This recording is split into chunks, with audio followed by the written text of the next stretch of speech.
All right, let's dive deep today into a really crucial topic based on the material you've shared with us, systemic racism in America. Exactly. And our goal here with this stack of sources you sent over is to, really zero in on the most important takeaways, the key insights. Yeah, help you get a clear, solid understanding of what's quite a complex subject and do it pretty efficiently. Mm-hmm. So we've kind of mapped out a path through the material. We'll start by trying to pin down just what systemic racism means according to these specific sources. Right. Then trace its historical roots, which run deep, Then we'll look at some of the stark numbers the sources present about inequality today. and bring that data to life a bit with a personal story from the materials. Good idea. After that, explore some potential paths forward. The role of white allies comes up, and also the progress that has actually been made. Which is important to acknowledge, but then also look squarely at the tough challenges and barriers that are still there. Definitely. And finally, we'll touch on the vision for a more equitable future that the sources lay out, and crucially, what your material suggests you might be able to do. It's definitely layered, but really essential for understanding how these patterns keep impacting society. Okay, so let's unpack that definition first, straight from the material you gave us. It seems to frame systemic racism as, well, something much bigger than just individual acts of prejudice. Yeah, it's described as more like a complex web, a whole network, really, of policies, institutional practices, cultural norms. That are deeply embedded and kind of work together. Exactly. Work together to uphold racial inequities right across society. And what your sources seem to really emphasize is that this isn't always, obvious, not like someone shouting a slur. Right. It's often subtle, it's entrenched, built into the very structures of our institutions, and that makes it way harder to spot and harder to challenge effectively. And the sources say it touches pretty much everything. They mention education, Mhm. healthcare, the criminal justice system. Yeah, those are highlighted as key examples where these deep-seated inequities really play out. And the historical roots aspect seems critical in your sources. They argue this stuff was laid down right from the nation's founding. Absolutely. The material points to laws, public policies that were, well, quite literally designed from the start to benefit white citizens and marginalized people of color. Like redlining. That Yeah, comes up. definitely. Redlining. Those discriminatory housing practices. Think about how that shaped neighborhoods for, generations. Or unequal school funding. Right. Your sources connect these directly. They aren't just random occurrences. They're policy outcomes linked directly to the big gaps in wealth and opportunity we still see. So it's about Black individuals, other minorities facing these built-in barriers. Yes, systemic barriers because of these structures. Barriers that, their white counterparts historically just haven't faced in the same way. So less about individual bad actors, more about the game itself being tilted from the start, according to this material. That's a good way to put it. And looking at that history, your sources, they take us right back. 17th century, the establishment of chattel slavery. Yeah. The forced migration of millions from Africa, treated purely as property in inhumane conditions. It's brutal to read about. It is. And the sources note the sheer economic power generated by slavery was, well, absolutely central to the development and wealth of the early U.S. But in building that wealth, it also fundamentally locked in these racial divisions, these power dynamics that, well, they cast a very long shadow, as the sources put it. Laid the groundwork, really, for the disparities we're still grappling with. The material then moves forward, right? Yeah. Post-Civil War, Reconstruction. Yeah, it discusses that period. There were attempts, constitutional amendments, some early civil rights laws trying to build a more equal society for people who'd been enslaved. But one of the really tough points in your sources is how quickly that progress was rolled back. Exactly. Rolled back by the rise of Jim Crow laws, late 19th century. And your sources describe Jim Crow as actively enforcing segregation, taking away voting rights from Black citizens. And basically solidifying a social and economic order built on white supremacy. It cemented those disparities. Which then sets the stage, decades later, for the civil rights movement in the mid-20th century. Right. A massive pushback, trying to dismantle that entrenched institutional racism, secure equal rights.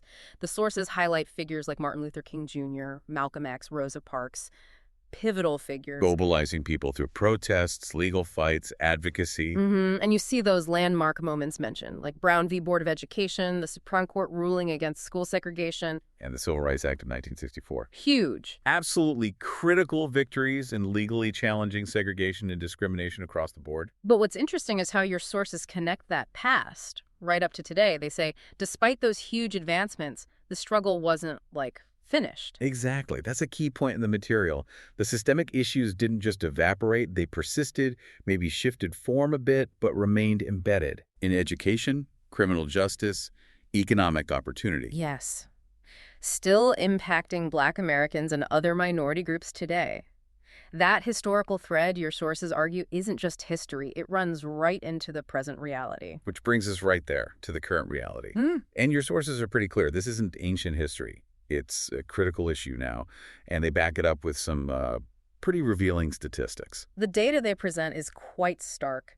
Take wealth inequality. Your sources state the median wealth of white families is roughly 7 times greater than that of Black families. 7 times. That's huge. It's a massive gap.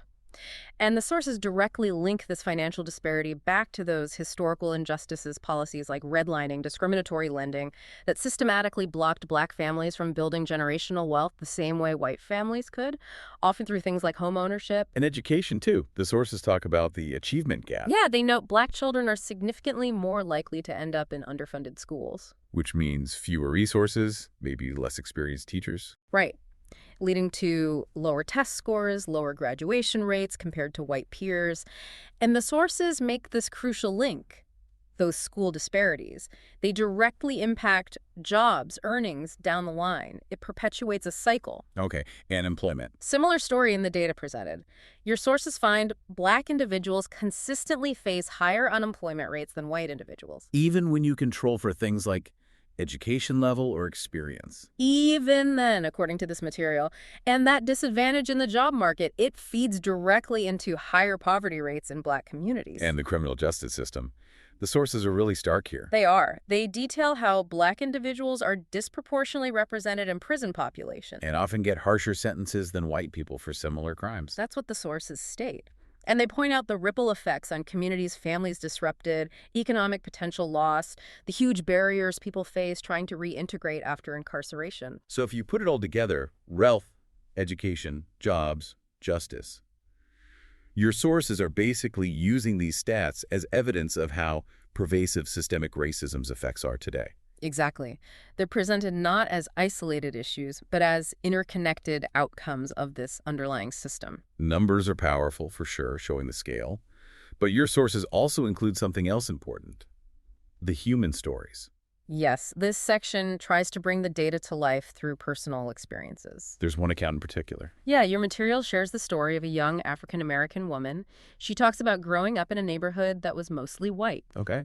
And she describes these everyday things, constantly feeling like an outsider, facing subtle prejudice, feeling judged just based on her skin color, even when she was achieving things. That really hits on that point about it not always being overt, right? It's in the daily interactions. Exactly. The feeling of always having to navigate assumptions people make because of your race, or feeling like you have to work twice as hard to prove yourself. How did that impact her, according to the source? Well, the source mentions it eroded her self-esteem over time, made her feel like opportunities were maybe subtly blocked, not by explicit rules, but by those prevailing stereotypes and biases she encountered. It shows how that cultural norms piece of systemic racism can really weigh on people personally. Absolutely. It's a powerful reminder. This isn't just about abstract policies. It has deep personal costs. Okay, so shifting gears a bit. Your sources also look at, well, ways forward, solutions. And a big piece seems to be the role of white allies. Yes, the sources are quite clear on this. Allies play a crucial role in the work of dismantling racism. And they frame it as important for people who benefit from the system maybe without even realizing it. Those invisible advantages to acknowledge that position. Acknowledge it and then leverage it to push for equity. That's presented as essential work. And it's not passive, right? The sources say allyship is active. Very much so. Requires ongoing commitment. The actions highlighted include things like really educating yourself on the history and the current effects of racism. And understanding concepts like white privilege. Right. And just to maybe clarify how the sources seem to use that term, it's less about individuals having like an easy life and more about the absence of systemic roadblocks based on race. Okay. That makes sense in this context. Understanding that, the sources argue, helps allies see the system itself more clearly. So, other actions. Speaking out against racist practices. Advocating for change in your own circles. Yes, whether that's at work, in your community, even within your family. And critically, the sources stress that good allyship means actively amplifying marginalized voices. Not speaking for them, but making space. Exactly. Using your position to create platforms, ensuring people of color can share their own experiences and perspectives, and lead the discussions that affect their communities. Your sources also suggest practical things allies can do, like supporting minority-owned businesses. Yep, that's mentioned. Also getting involved in community organizing focused on equity, advocating for specific policies. The real emphasis seems to be on collective effort and collaboration. Now, it's easy to get bogged down in the challenges, but your sources also make a point of acknowledging progress. They do. They're careful to state that significant, meaningful progress has been made over the decades. They mention big legislative wins, like the Civil Rights Act of '64, the Voting Rights Act of '65. Yeah, those are huge. Not minor adjustments, but powerful laws aimed squarely at outlawing racial discrimination, setting really important legal precedents. And more recently, powerful movements shifting the conversation. Black Lives Matter comes up. Definitely. Your sources discuss BLM starting around 2013, mobilizing millions globally. Forcing conversations about systemic racism, police brutality. Right onto the main stage. Advocating for policy reforms, bringing together really diverse coalitions of support. The sources also mention other ongoing efforts, like organizations working on diversity and inclusion. Yeah, DEI initiatives within institutions, philanthropic efforts, public-private partnerships trying to tackle disparities in healthcare, education, the economy. Specific programs, too, like mentorships or scholarships. Aimed at creating opportunities. So your sources basically say, look, the journey is far from over, but it's vital to recognize this progress and the ongoing collective efforts. It shows change can happen. But acknowledging progress can't mean ignoring the big hurdles still in the way. Your sources definitely cover the challenges that remain. They do, and they seem to group these obstacles into sort of two main buckets: ongoing institutional resistance and these deeply ingrained social attitudes. Institutional resistance, like how policies, even if they look neutral now, still end up disadvantaging certain groups. Exactly. That school funding example based on local property taxes, your sources point to that as something that inherently keeps inequities going between rich and poor districts, which often fall along racial lines. Or hiring practices. Yeah. Maybe unconscious bias creeping in. That's another example mentioned. Practices that maybe unintentionally still put candidates of color at a disadvantage. And then the other bucket, social attitudes. Ow. Yeah, the deep-seated prejudices, stereotypes that still linger. Sometimes it's subconscious bias people aren't even aware they have. And maybe resistance in some places to even talking about bias or systemic racism. Right. Your sources explain how this kind of stuff allows systemic racism to continue unchallenged and can, create division and hostility. And the sources also touch on the psychological toll of all this. Yes, they highlight that. Constantly navigating discrimination, inequality. It takes a real toll on mental health in minority communities. Higher rates of anxiety, depression, chronic stress are mentioned. It sounds exhausting. It does. And what's really interesting is how your sources connect these things.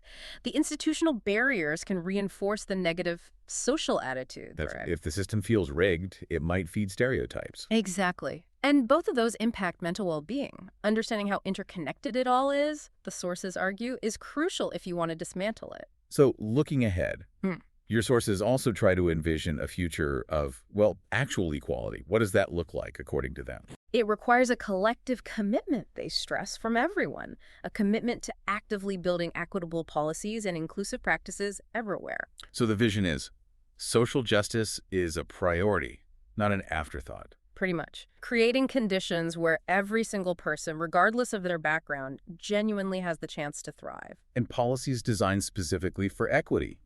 Ensuring access to things like good education, healthcare, housing, jobs. And basic rights aren't limited by your race or ethnicity. It's about a system where everyone's valued equally, has equal footing. And inclusive practices. What does that mean in this context? It means institutions, communities actively working to root out biases, genuinely celebrating diversity and not just paying lip service. And elevating marginalized voices, making sure they're part of decision-making. Critically important, according to the sources, fostering cohesion, respect, understanding, collaboration. Accountability also seems key in this vision. Definitely. Reinforcing anti-discrimination laws having real consequences when they're violated. Plus, ongoing community engagement, advocacy, pushing for transparency and justice. And the sources reiterate this future doesn't just, happen. No, it requires active, conscious participation from everyone in taking apart the structures that keep inequality going. It's presented as an ongoing job. Which brings us right back to you, the listener.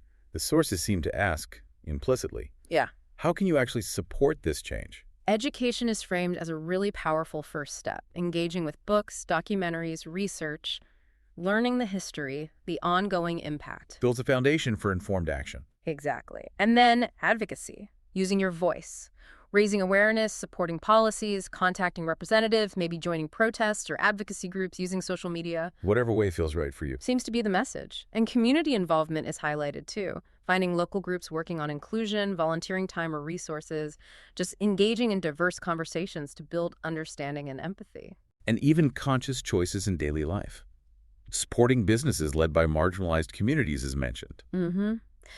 The core message from your material really seems to be the problem is huge and systemic, yes, but every action counts. No matter how small it feels. Right. Every action contributes. That sustained commitment to learning, to speaking up, to getting involved is presented as the key. We've really covered a lot of ground today, thanks to the sources you provided.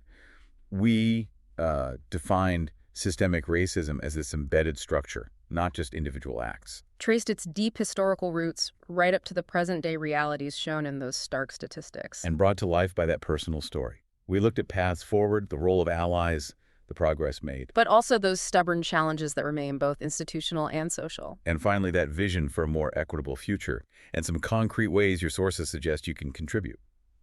So thinking about that intricate history we discussed, there's really complex, intertwined barriers, institutional, social, that your sources laid out, and their very clear call for collective action. What does that call for collective action, based purely on this material, truly ask of each of us in our choices, our actions, day to day?